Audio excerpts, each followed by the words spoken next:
I just got back from the biggest crypto mining event in the US, maybe even in the world, Mining Disrupt. This year it was in sunny Fort Lauderdale, Florida, and let me tell you, it did not disappoint. From the moment I walked in, it was wall-to-wall ASICs, immersion tanks, mobile mining containers, and enough blinking LED hash power to light up a city block. This event brought together manufacturers, distributors, resellers, infrastructure providers, and innovators of all kind, all into one place. I got as much footage as I could of the whole thing. And if you're still in Fort Lauderdale and you find my voice out there somewhere, can you send it back to me? Because I seem to have lost it. So whether you're knee deep in racks or just mining from your garage, this video is for you. I'm gonna break down what I saw, who I talked to, and some of the gear and trends that stood out this year at Mining Disrupt 2025. Let's take a quick look at some of the companies that caught my eye and why they matter to miners like us. In no particular order, mind you. There's a lot here, so like, subscribe, and strap in for it all.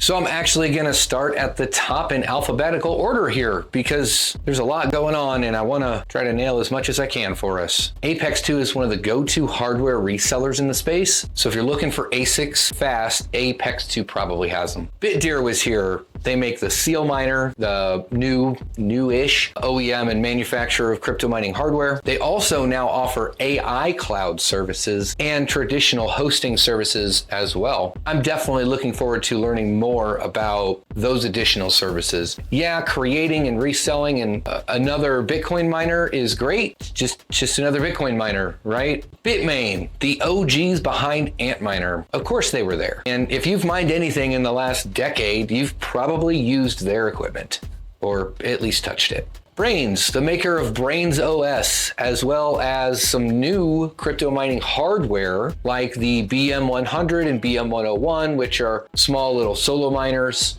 I call it a solo miner, but I guess you could mine Bitcoin directly on a pool with it. You're not going to earn much with that way. And they have their own mining pool as well. Go check them out. Canan, the folks behind the Avalon miners, they've been building ASICs almost as long as Bitmain. I had the pleasure of meeting a lot of people from Canan. We went and had dinner with them. Hopefully there's going to be a fantastic partnership coming up with them in the very near future. They've got a lot of really cool stuff coming out. They've got a lot of cool stuff out now, like the Nano 3S, the Mini 3, which is like that big heater. And I hear they've got some new equipment coming right around the corner. Digital Shovel. I think we all know who Digital Shovel is these days. They provide modular mining containers where everything's pre-wired, ready to go. All you got to do is slap your machines in there. They've even got some really awesome access control that's like scanning your face. There was also Dream Power. They're, I think, fairly new on the block. I hadn't heard of them before and never met them, of course, but they're another crypto mining hardware distributor or reseller. Easy to Mine was an ASIC reseller and hosting broker. Apparently has been around for quite some time, helping customers get into mining with equipment sales, hosting services,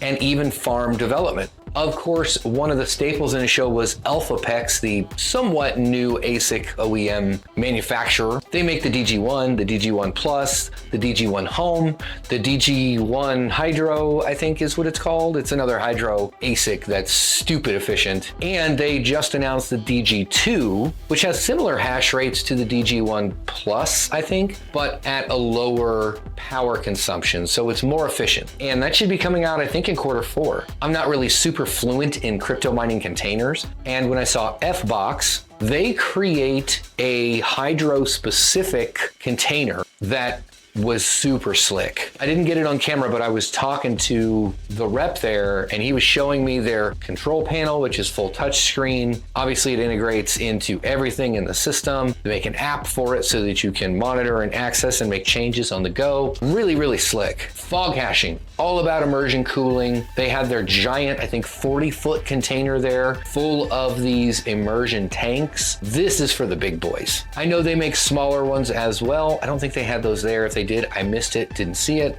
Again, there was a lot going on. How could you blame me? Foreman was there, one of the bigger names in ASIC mining management, like dashboards and alerts for full mining farms. Foundry, which is a major player in the industry, they have their own high-end, like invite-only mining pool, as well as helping to finance large mining operations. Of course, IceRiver. How could we forget about IceRiver? We couldn't forget about IceRiver. They're one of the biggest names in Caspa mining right now. Not to mention that some of the other altcoin mining equipment that they've come out with and offer now, like Aleo mining, Alephium mining, and announced this week they're going to get into Bitcoin and script mining in quarters 3 and 4, I believe. It might be quarter 2 and 3, but pretty sure it's quarters 3 and 4. So later this year, they're gonna have Bitcoin machines and script mining machines. I'm interested to see how those stack up against the Alphapex, the Bitmains, and the Canans of the world. JSIT is another solid ASIC reseller. Good stock, good prices, and they've been around for a while, trustworthy people. MicroBT, creators of the What's Miner, known for high efficiency SHA-256 miners and big competition for Bitmain. Can't go to Mining Disrupt without seeing the Bitcoin Mining Museum, owned and run by the Coin Dad. This is a physical walk down memory lane. Old gear, classic setups, and nostalgia of all kinds.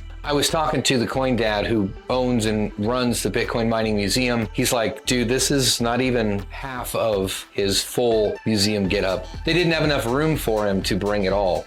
They never do. I love seeing all of this classic equipment, where it came from and where it is today. It's pretty wild to see. Even those block eruptors, the little USB chips, USB miners, like how many Bitcoin were mined on just a USB flash drive style mining machine. It's fucking wild. And finally, Tic Tac. They're a new ASIC distributor specifically for Bitmain, as I understand it, helping miners get their hands on some of the most sought after equipment in the industry. And wrapping up our recap here with Tera Hosting, world-class AI data center and hosting facility. They just announced they broke ground on a new location in the Midwest here. And they also announced a cheaper ASIC mining hosting rate. They don't host GPUs anymore, which is fine. That's kind of insane they did it in the first place, but these guys are crazy anyway. Run by some good friends of mine. Make sure you check them out. Link for everything is going to be down in the description below. I had a lot of fun at Mining Disrupt this year. I got to see a lot of familiar faces, all the YouTubers, the usual crew. I got to meet a lot of new people as well. A couple of YouTubers from overseas. Oh, I got to drive a Lambo. That was sick. We went and had dinner with the folks at Canan Korean barbecue.